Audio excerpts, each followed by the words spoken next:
मित्रांनो नमस्कार. वंदे मातरम. भारत माता की जय.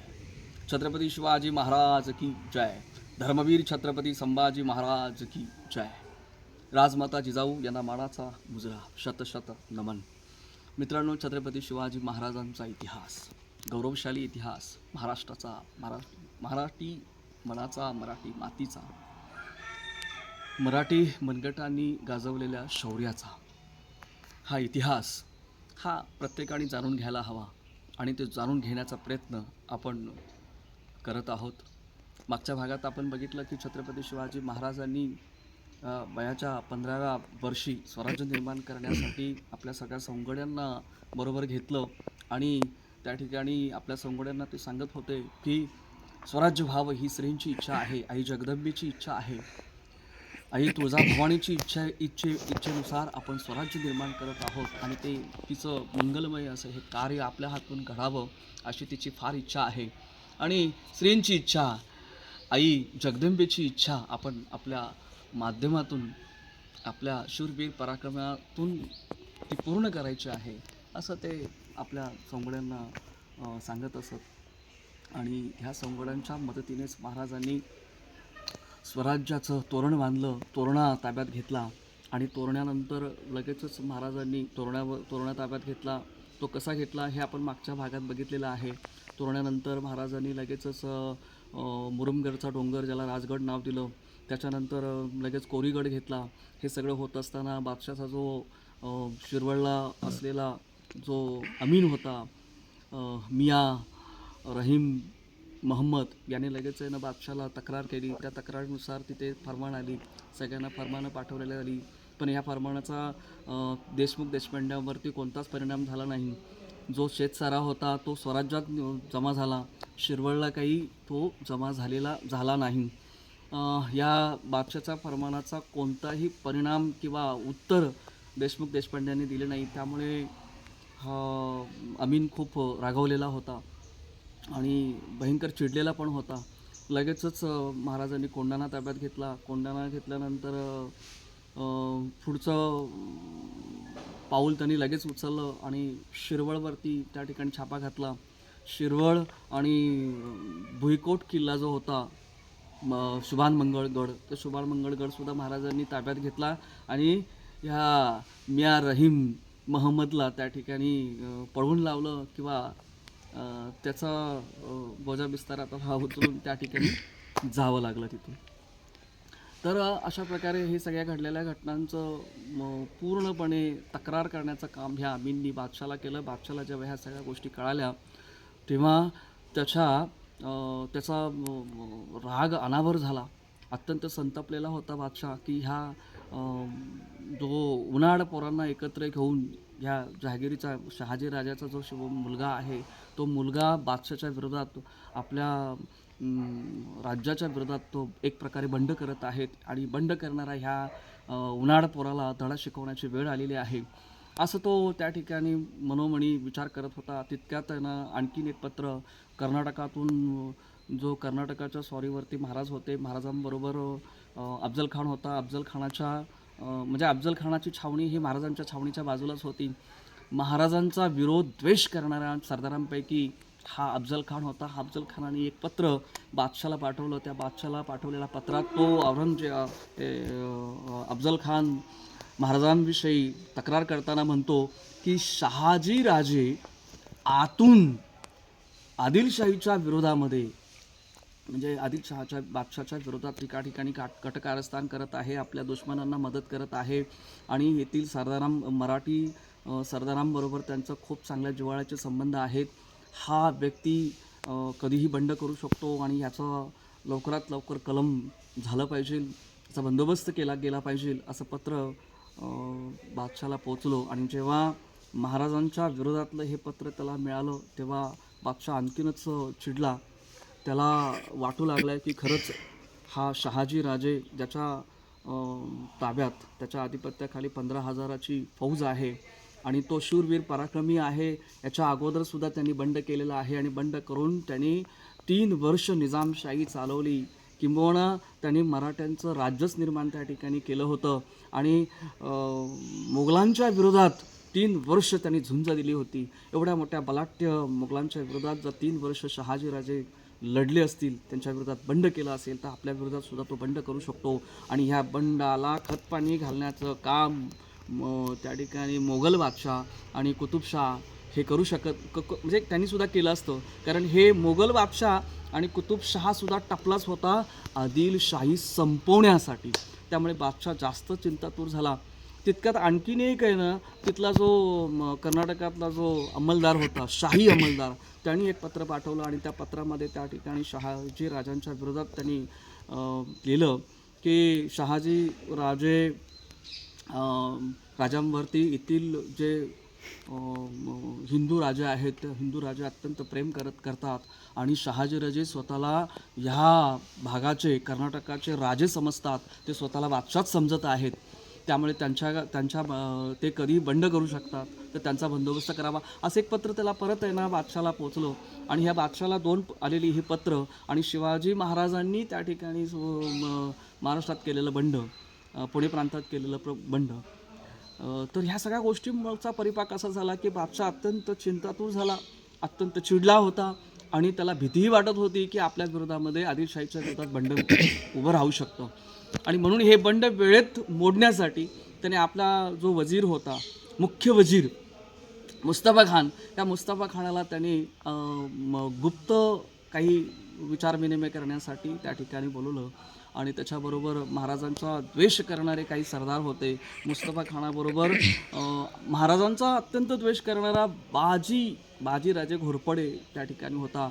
त्या ठिकाणी त्यांच्यात मसलत झाली, खलबतखान्यात खलबत झाली, गुप्त योजना झाली आणि मुस्तफा खानाने आदिलशाहला सल्ला दिला की शहाजी राजाला कैद करायला हवी. शहाजी राजाला कैद केले की शिवाजीचं बंड आपोआपच मोडलं जाईल, त्याचं नाक दाबलं की इकडे तोंड उघडेल.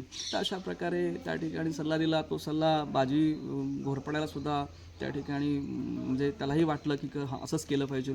आणि बडी बेगम जी होती ना, बादशाची जी पत्नी होती, तिचाही असाच सल्ला होता की शहाजी राजाला कुठल्याही परिस्थितीत कैद करा. तर कैदेचं बादशाने लगेच हुकूम सोडला. मुख्य वजीर जो होता, ह्या मुस्तफा खानाला बादशाने त्या ठिकाणी काय दिला, हुकूम केला की शाही फौज, मोठी शाही फौज घेऊन जावा आणि त्या शहाजी राजाला अटक करा. बरं, हे गुपित होतं. हे बादशाह आणि काही मुख्य सरदार, त्याच्यामध्ये बाजी घोरपडा पण होता, याच्या व्यतिरिक्त कोणालाच ही माहीत नव्हतं. तर 17 जानेवारी 1648ला शाही फौज घेऊन हा मुख्य वजीर मुस्तफा खान कर्नाटकाच्या दिशेने जिंजीकडे निघाला आणि दरमजल करत तो जिंजीला पोचला. जिंजीच्या हातीत जवळ पोचला, म्हणजे कर्नाटकाच्या हातीत पोचला, तेव्हा महाराज स्वतः शाही फौज घेऊन, त्यांच्याकडे जी फौज होते, फौजेसह महाराज ह्या मुख्य वजीराच्या स्वागतासाठी गेले. बरं, स्वागतासाठी काय गेले? कारण मुख्य वजीर आहे म्हटल्यानंतर रीतिरिवाजाप्रमाणे त्याचं स्वागत करणं हे सरदाराचं काम आहे, असं मनाशी आहे ना म्हणजे एक कसं असते, एक रीतिरिवाज असतो. त्या रीतिरिवाजाप्रमाणे महाराज त्याला त्याच्या स्वागतासाठी गेले. तर स्वागतासाठी गेल्यानंतर मुस्तफा खानला फार आनंद वाटला की शहाजी राजा आपला कट्टर दुश्मनच आहे एक प्रकारे, आणि हा कट्टर दुश्मन माझ्या स्वागतासाठी इथे आलेला आहे. पण दुसऱ्याच क्षणी त्याला दुःखही वाटलं, कारण शहाजीराजे संपूर्ण फौज घेऊन त्याच्या स्वागतासाठी गेले होते. कारण शहाजीराजांना असं वाटलं की एवढी मोठी फौज घेऊन जर हा जिंजीला येतोय की कटकारस्थान तर काही नाही ना, आणि म्हणून संपूर्ण फौज घेऊन ते त्या ठिकाणी गेले होते. खोटं हसणं आणि खोटं प्रेम या मुख्य वजीराने शहाजीराजांविषयी दाखवलं. राजांना मिठी मारली, त्यांचा हातात घेतला आणि राजा साहब आप कैसे है असं वगैरे चर्चा करून आनंद व्यक्त केला. त्या ठिकाणी मान सन्मान झाला आणि त्या ठिकाणी मग इकडे जिंजीच्या किल्ल्याजवळ हे सर्वजण आले. महाराजांच्या छावणीच्या बाजूला, शहाजीराजांच्या छावणीच्या बाजूलाच आहे ना, ह्या मुस्तफा खानाने आपली छावणी त्या ठिकाणी लावली. महाराजांच्या बाजूलाच तो राहायला लागला. बरं, महाराजांना भेटायला जात असे तो. आता एका मुख्य वजीर आपल्याला भेटायला येतो म्हटल्यानंतर महाराजांना पण आश्चर्य वाटलं पण ते भेटायला जात महाराजांना त्या ठिकाणी हातात हात घेत त्यांना त्यांच्याविषयी आहे ना खूप स्तुती करत कौतुक करत महाराजांचं आणि अनेक सल्लामसलतीमध्ये महाराजांचा त्या ठिकाणी सल्ला घेत आणि महाराज जेव्हा त्याला भेटायला जात तेव्हा तो लगेच उभा राहत आणि 4 पावले पुढे जाऊन महाराजांचं तो स्वागत करे. महाराजांचा हातात हात घेऊन येणं की त्या ठिकाणी तो आनंदाने हस्तांदोलन करत असे, महाराजांना प्रेमाने मिठी मारत असे.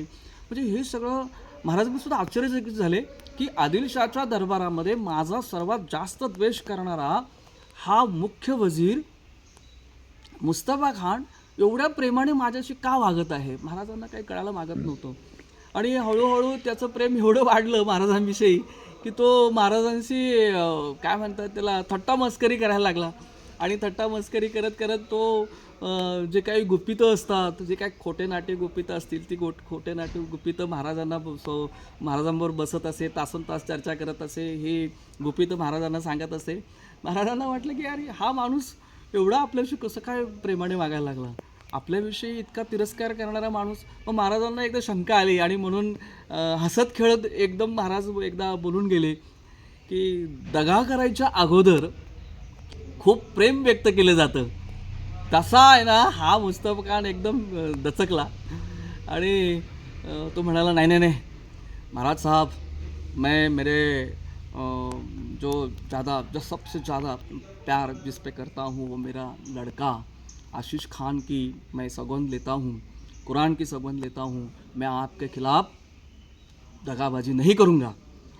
आता कुराणाची शपथ घेतली, लाडक्या मुलाची शपथ घेतली, त्यामुळे महाराजांना विश्वास पटला की खान भोसले भाई भाई है ना, और खानासारखा माणूस नाही, खान भोसले भाई भाई खानासारखा माणूस नाही असं महाराजांना वाटलं आणि ते विश्वास एवढा बसला की कारण तो वागतच तसा होता ना, इतका प्रेमळ वागत होता की महाराजांना आश्चर्य वाटलं आणि विश्वासही बसला शेवटी. महाराज त्या ठिकाणी म्हणजे जी काही शंका कुशंका होते त्या दूर झाल्या. पण त्याच दिवशी ह्याने काय केलं, मुस्तफा खानाने त्याच्या सगळे सरदारांना आहे ना त्याच्या छावणीत बोलवलं आणि रात्री उशीरपर्यंत त्यांच्यात खलबतं सुरू झाली.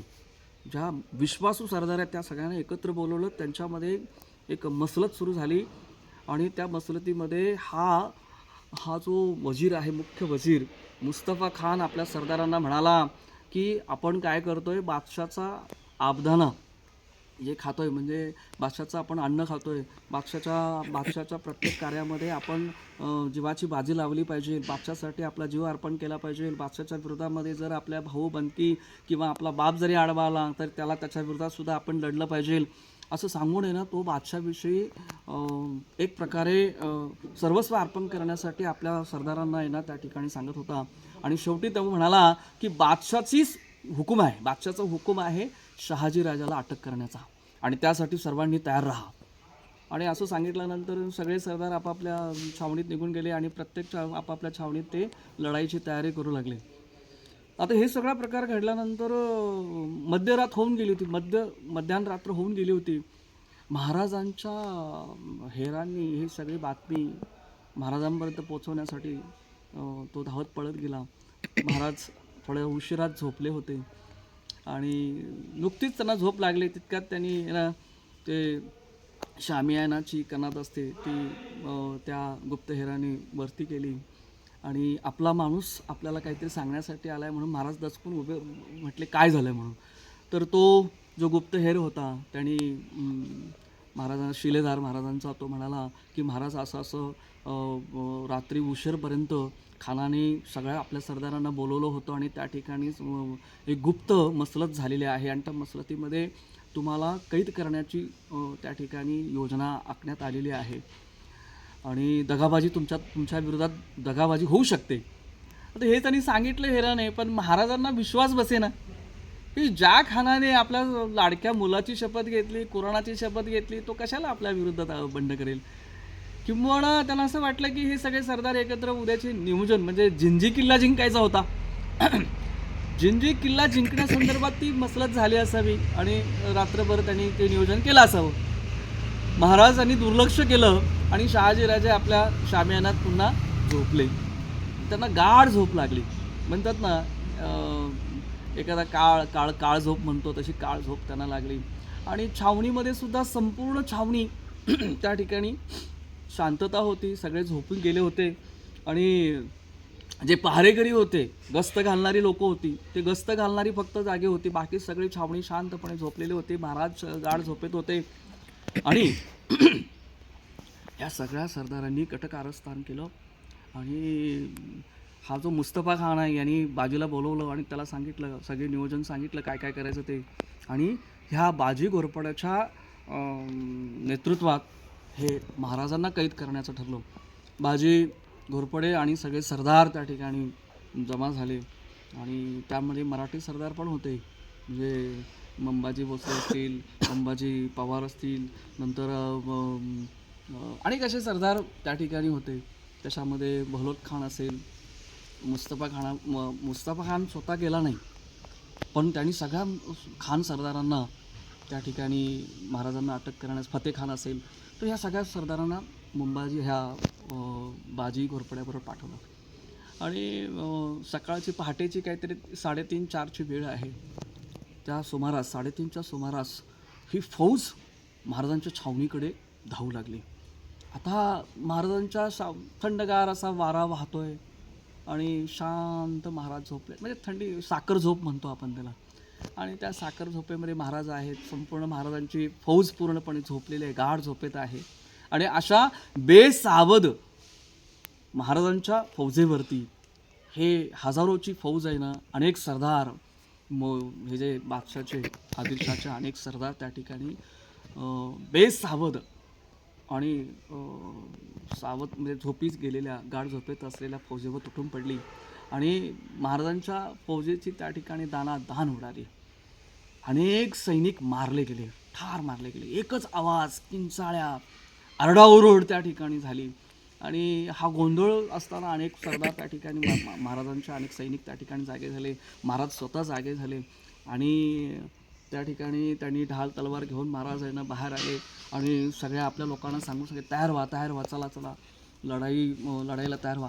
अशा प्रकारे महाराज ढाल तलवार घेऊन घोड्यावर बसले. आणि ज्यांनी आक्रमण केलं होतं त्या आक्रमण करणाऱ्या हाशिमांच्या विरोधामध्ये महाराज त्या ठिकाणी लढू लागले. हा जो बाजी घोरपडा होता तो अत्यंत वेगाने महाराजांच्या छावणीच्या दिशेने चालला होता. हा खंडोजी पाटलाने ते बघितलं. महाराजांचा हा अत्यंत जिवलग प्रामाणिक शिलेदार होता. ह्या प्रामाणिक शिलेदारांनी हे बघितल्यानंतर तो सरळ आहे ना आपला भाला त्या घेतला हातात, घोड्यावर स्वार झाला आणि हा जो बाजी घोरपडे आहे त्याच्या अंगावर तो सरळ गेला.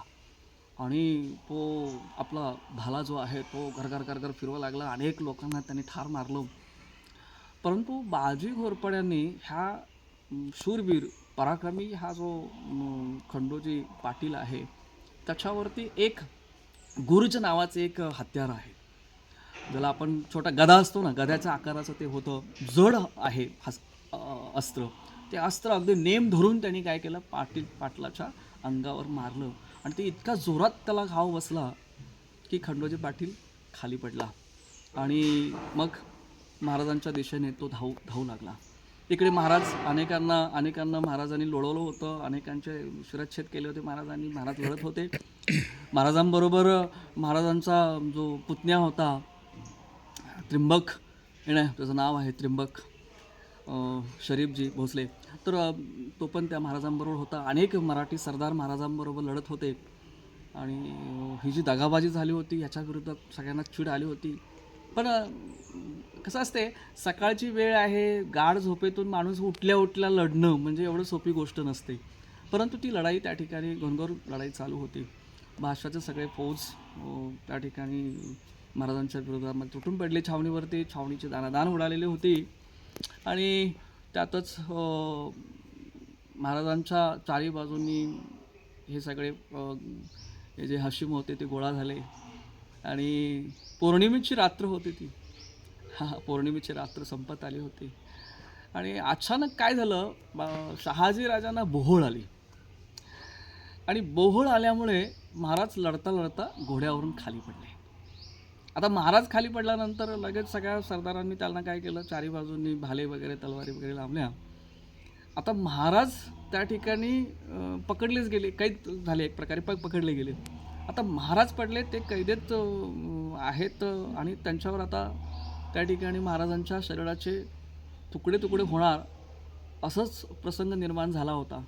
तितक्यात एक बादशाहचा अत्यंत वफादार परंतु मराठा सरदार बाळाजी हैबतराव, तो घोडा महाराजांच्या दिशेने त्याने वेगाने त्या ठिकाणी दौडला आणि तो घोड्यावरून उडी मारली. त्याने लगेच आहे ना महाराजांच्या डोक्यावर त्याने ढाल धरली. महाराजांच्या डोक्यावर त्यांनी ढाल धरली आणि वार सगळे रोखले आणि महाराजांचा जीव त्या ठिकाणी वाचला. महाराज कैद झाले. हा बाजी घोरपडे धावत तिथे गेला. बाजी घोरपड्याने महाराजांच्या हातापायात साखळ दंड लावले. महाराजांना कैद करण्याचं काम बाजी घोरपड्याने केलं आणि महाराज कैदेत झाल्यानंतर बाजीला सर्वात जास्त आनंद जर कोणाला झाला असेल तर बाजी घोरपड्याला सर्वात जास्त आनंद झाला आणि त्याने लगेच आता बघा ह्या ठिकाणी हा जो मुस्तफा खान आहे तो काही आला नाही महाराजांना पकडायला ह्या धाडीमध्ये किंवा महाराजांवर आक्रमण जे झालं त्यावर दगाबाजी त्यांनी केलं. बघा त्यांनी काय केलं, कुराणची शपथ घेतली, मुलाची शपथ घेतली, पण तो पकडायला आला का नाही. त्यांनी कोणाला पाठवलं. म्हणजे कुठल्याही म्हणतात ना असे काही दगाबाजी करणारी लोक असतात त्याच्यापासून आपण सावध राहायला हवं. गोड बोलणाऱ्या लोकांपासून सावध राहायला हवं आणि एखाद्या विषयाचं पाळंमुळं शोधून काढली पाहिजेत. नेहमी सतर्क राहणं फार गरजेचं आहे. महाराज कुठेतरी याच्या गोड आणि फसव्या शब्दाला भुलले आणि त्या ठिकाणी गाफील राहिले. सह्याद्रीचा सिंह त्या ठिकाणी जाळ्यात सापडला असं म्हणायला काही हरकत नाही. आणि मग महाराजांना मुस्तफा खान जो होता त्या वजिराच्या छावणीत नेण्यात आलं. महाराजांना कैद झाल्यानंतर म्हणजे महाराजांना जे बेशुद्ध होते, महाराज बेशुद्धीवर आल्यानंतर त्यांना कळालं की आपल्या हातापायात बेड्या आहेत आणि बाजीनी आपल्याला अटक केलेली आहे. मुस्तफा खानाने आपल्या विरोधात दगाफटका केला. तर हे सगळ्या गोष्टी महाराजांना नंतर कळाल्या. परंतु त्यांना पश्चाताप झाला की आपल्यासारखा एक शूरवीर पराक्रमी योद्धा आणि मुत्सद्दी व्यक्ती कसं काय ह्या बादशाच्या म्हणजे बादशाह आणि त्याचा वजीर यांनी जे जाळं फेकलं त्या जाळ्यात कसं काय आपण अडकलो याचा पश्चाताप महाराजांना झाला होता. आणि लगेचच ह्या मुस्तफा खानने काय केलं, त्याची नजर होती महाराजांच्या घरट्याकडे. थोरले महाराजांचं घरटं कुठे तर बंगलोरला कोण होतं, शहाजीराजांचा मोठा मुलगा संभाजीराजे, जो शिवाजीराजांचे मोठे बंधू एकोजी राजे, नंतर तुकाई राणीसाहेब ह्या त्या ठिकाणी होत्या. ह्या क्रूर बदमाश नीच दगाबाज ह्या म्हाताऱ्याचं लक्ष महाराजांच्या घरट्याकडे गेलं. त्याने लगेच आहे की नाही एक फर्रात खान म्हणून आहे, त्या फर्रात खानला काय दिले, फौज दिली आणि त्याला सांगितलं की काय कर, बंगलोरला जा आणि शहाजीराजांचं जे काय कुटुंब आहे ते उद्ध्वस्त करून टाक. आणि दुसरी फौज त्यांनी फतेखानच्या ताब्यात दिली आणि फतेखानला हुकूम दिला की तू काय कर, शहाजीचा मुलगा शिवाजीचा बंदोबस्त करण्यासाठी महाराष्ट्रात पुण्याकडे जा. ह्या दोन सरदारांना दोन कामगिरी दिल्या. आणि बघा किती हा जो आहे की नाही हा म्हातारा आहे, त्याला खान बाबा म्हटलं जातं आणि जुनं खोड म्हणतो ना, परंतु सुंब जळला ते पी जात नाही. त्याच्या अंगात जे वाईट गुण आहेत ते कायम राहिले मरेपर्यंत. म्हातारा झाला होता, त्याला खान बाबा म्हटलं जात होतं. तो बादशाचा वजीर पण होता, बादशाचा सासरा पण होता आणि जो मलिक अंबर म्हणून जे निजामशहाचा वजीर होता त्याचा जो जावाई होता. असं ते मुत्सदी होता आणि पराक्रमी होता, पण क्रूर होता, कपटी होता. त्याचं कटकारस्थान त्या ठिकाणी यशस्वी झालं. इकडे राजगडावरती आनंद उत्सव होता, कारण शिवाजी महाराजांनी छोटंसं का होईना आपलं स्वराज्य स्थापन केलं होतं. हे किल्ले सगळे घेतल्यामुळे सगळे मावळी जे सोंगडे होते हे मावळे सगळे खुश आनंदी झाले होते आणि पुढचा विचार करत होते की आता आपण आपल्या ह्या किल्ल्यांना भक्कम कसं करायचं, किल्ल्यांभोवती जी तटबंदी आहे ती भक्कम कशी करायची, किल्ल्यावरती जो पहारा आहे तो कसा कडक करायचा, किल्ला कसा खेळता ठेवायचा, कसा झुंजता ठेवायचा, गडावरती रसद कशी भरपूर ठेवायची, या सगळ्या गोष्टींवरती आणि पुढे कोणते किल्ले घ्यायचे, आणखीन आपलं स्वराज्य कसं वाढवायचं, या विचारात सगळे दंग झालेले होते. आनंद आणि नियोजन याच्यामध्ये महाराज आणि महाराजांचे सौंगडे त्या ठिकाणी दुंग झाले होते. नंतर गुप्तहेर यंत्रणा आपली मजबूत असायला हवी यासाठी महाराज पहिल्यापासून सुरुवातीपासून काम करत होते.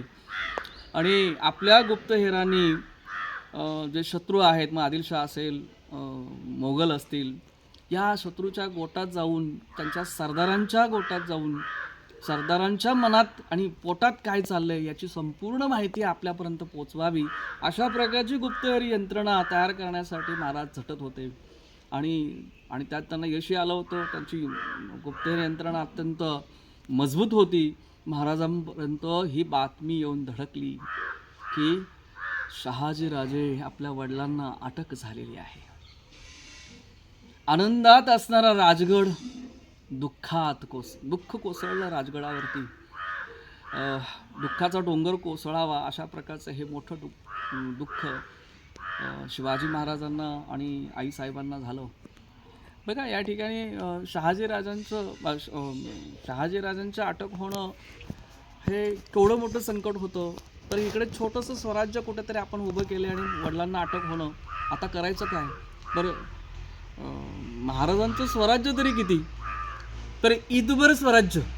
बघा किती, ईदभर स्वराज्य, मुठभर सैन्य आणि करंगळी इतका राजा, अशा अवस्थेमध्ये असणारं, बाल्य अवस्थेत असणारं हे स्वराज्य, आणि ते नष्ट होण्याच्या मार्गावर या ठिकाणी म्हणजे मार्गावर होतं की काय. शिवाजी महाराजांना प्रश्न पडला, किंबहुना बादशाने प्रश्न विचारला होता की काय, की तुला काय हवं आहे, स्वराज्य हवं आहे का वडील हवा आहे. वडील हवे असतील तर स्वराज्य नष्ट करावं लागेल, म्हणजे नष्ट होणार. आणि जर स्वराज्य हवं असतील तर वडील त्या ठिकाणी मारले जातील. आता वडील मारले जातील आणि स्वराज्य घेऊन काय करायचं. परंतु त्या महाराजांच्या मनात एक विचार होता की दोन्ही स्वराज्य पण राखलं गेलं पाहिजे आणि वडिलांची सुद्धा तीर्थरूप महाराज साहेबांची सुद्धा सुटका झाली पाहिजे, ह्या विचारात महाराज होते. आणि जिजाबाईंना पण फार दुःख झालं. जणू काही त्यांचं मंगळसूत्रच बादशाच्या हातात आलं होतं. आणि बादशाह इतका क्रूर होता की शिवाजी महाराज आणि जिजाबाईंच्या डोळ्यासमोर सगळे प्रसंग यायला लागले. की जसं आता मुरार जगदेव होता, आदिलशाहचा अत्यंत निष्ठावंत सेवक होता, पराक्रमी सरदार होता. त्या पराक्रमी सरदाराला बादशाने शेवटी काय बक्षीस दिलं, तर त्याची धिंड काढली विजापुरातून आणि त्याचे तुकडे तुकडे केले. काय बक्षीस मिळालं. नंतर जिजाबाईंचे म्हणजे राजमाता जिजाऊ यांचे वडील लखोजी जाधवांचा अंत कसा झाला, त्यांच्या भावांचा अंत कसा झाला, हे सगळे गोष्ट सगळ्या सुलतान किती क्रूर असतात. आणि आपल्या विरुद्ध बंड करणाऱ्या व्यक्तीच्या घरादारावरती नांगर फिरवणे, ते घरदार नेस्तानुभूत करणे, त्या घरादाराला जाळून खाक करणे, त्या घरातली एकही व्यक्ती जिवंत न ठेवणे, बायका पोरांवरती अत्याचार करणे, हे सगळे घटना अनुभवल्या होत्या, ऐकल्या होत्या आणि प्रत्यक्ष पाहिल्या होत्या. आणि त्यामुळे शिवाजी महाराज आणि जिजाऊ माँसाहेब अत्यंत म्हणजे त्यांना फार वेदना झाल्या होत्या, खूप दुःखात होत्या. काही कळेना, म्हणजे मुत्सद्दी जी लोक महाराजांबरोबर होती त्यांचं सुद्धा डोकं बंद झालं की करायचं काय आता. बरं, स्वराज्य महाराज सोडू शकत नव्हते, कारण स्वराज्य निर्माण करण्यासाठी ज्या मावळ्यांनी आपलं रक्त आटवलं होतं किंवा ज्या मावळ्यांनी आपलं घरदार सोडून येणार जीवाची बाजी लावली होती, जे मावळे महाराजांवरती आतोनात प्रेम करत होते, महाराजांसाठी जीवाचं रान करणारे, आपलं काळीच काढून द्यायला तयार झालेले मावळे, त्यांच्या विरोधात विश्वासघात होईल, स्वराज्य पण टिकलं पाहिजे. आणि ह्याच विचारात महाराज होते. जिजाबाई अत्यंत व्याकुळ होत्या, चिंतित होत्या. आणि हे सगळं होत असताना महाराजांनी खूप विचार केला आणि विचारांती महाराजांनी निर्णय घेतला की स्वराज्य निर्माण व्हावं ही स्त्रींची इच्छा आहे, आई जगदंबेची इच्छा आहे. आणि आई जगदंबेची, तुळजा भवानीची जर इच्छा असेल आणि हे स्वराज्य टिकणार असेल आणि महाराज जर सुखरूप सुटणार असतील तर आपण माघार घ्यायची नाही. आई जगदंबा आपल्या मागे उभी आहे. महाराजांची नितांत अत्यंत फार मोठी निष्ठा आई जगदंबेच्या चरणी, तुळजा भवानीच्या चरणी होती. आणि त्यामुळे महाराजांना वाटलं की नाही, आपण माघार नाही घ्यायची, झुकायचं नाही, आपण लढायचं. आणि महाराजांनी त्या ठिकाणी लढायचं म्हणून आपल्या मावळ्यांना सांगितलं. मावळ्यांजवळ ते सगळ्या मावळ्यांना आपल्या गोळा केलं, सगळे सवंगडी गोळा केले आणि त्या सवंगड्यांना सांगितलं की असा दगाफटका करून आदिलशहा आणि त्याच्या वजिराने, मुस्तफा खानने महाराज साहेबांना, तीर्थरूप महाराज साहेबांना अटक केलेली आहे, कैद केलेली आहे. आणि त्याच्यामध्ये काही आपले मराठा सरदार पण आहेत. महाराजांनी आपलं संपूर्ण आयुष्य आहे ना त्या ठिकाणी ह्या सुलतानांच्या सेवेसाठी म्हणा किंवा वाढीसाठी म्हणा त्या ठिकाणी घालवलं. काय त्यांनी महाराजांनी चूक केली होती. आणि असं असताना देखील महाराजांची कैद आणि पुढे जाऊन महाराजांचं काही बरं वाईटसुद्धा होऊ शकतं. आणि महाराजांना सुखरूप सोडवण्यासाठी आपल्याला या ठिकाणी माघार न घेता आपल्याला पुढं जावं लागेल. या बादशाला धडा शिकवण्याची वेळ आलेली आहे. बादशाला एक तडाखा देणं फार गरजेचं आहे, असं महाराजांनी आपल्या मावळ्यांना सांगितलं. आणि हे महाराजांचे शब्द ऐकल्यानंतर महाराजांवरती जेव्हा पाड प्रेम करणारे जे मावळे होते ते महाराजांचं दुःख, वेदना, यातना, आईसाहेबांच्या यातना, दुःख बघितल्यानंतर त्यांना खूप व्याकुळ झाले होते. त्यांचे हात आहे ना असे शिवशिवत होते. मनगट अशी आहे की नाही त्या ठिकाणी अशी कधी एकदाची लढाई होते आणि त्या लढाईमध्ये ह्या शत्रूचा आपण आहे ना बिमोड करतोय, एकेकाला छाटून काढतोय, मारून टाकतोय, अशा प्रकारची भावना, एक ऊर्जा प्रत्येक मावळ्याच्या मनामध्ये निर्माण झाली होती. चीड निर्माण झाली होती बादशाहच्या विरोधामध्ये.